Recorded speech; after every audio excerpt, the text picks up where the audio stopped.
I want to talk about suicide for a moment.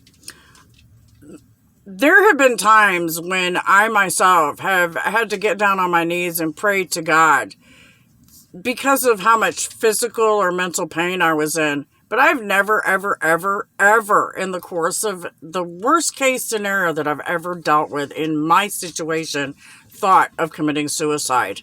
However, there's people out there who think about it and try to do it every day. This is serious business. Anytime you're talking about somebody doing something to their body that they know they're not supposed to, it's serious situation. You've got some people who do this for attention, though. And even though you might think that a person is threatening suicide because of attention, you should still take it seriously. I'm telling you this because I've had people that I know who claimed that they were going to go and commit suicide, so they can get a free meal at the hospital. But then when they get down there, they really seriously attempt suicide. Some of these people are not joking. They're just saying so that you'll take them down there and they can attempt to commit suicide. Other people do it because they're seeking attention. It doesn't matter which case you may be dealing with. You still need to take a person who's threatening suicide seriously.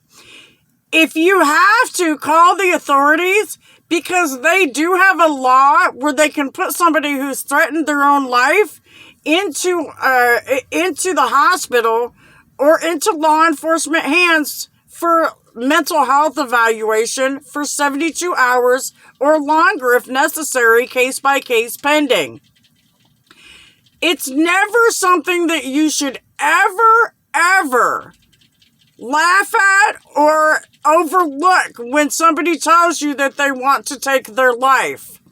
We need to do everything we can to reach out to those people who are claiming that they are depressed or that they want to end their lives.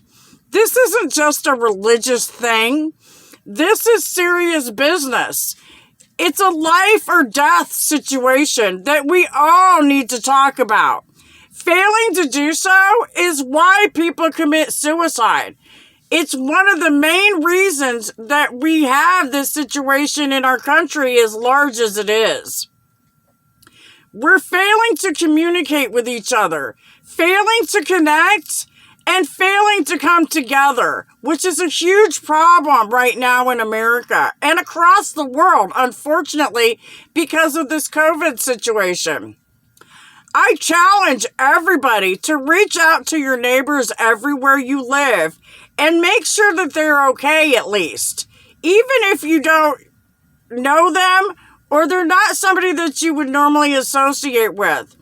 Please, people, remember when you do or say things about people that is something that can provoke people into suicide. I had a situation with Project Veritas where they were doing some not so nice things to me, and it could have led to a suicidal situation. I don't believe in suicide, and I didn't take what they were doing personally just because I know better than that. I know that victims are not the ones who are at fault for what happens. So because of that, I just looked at these people like, really?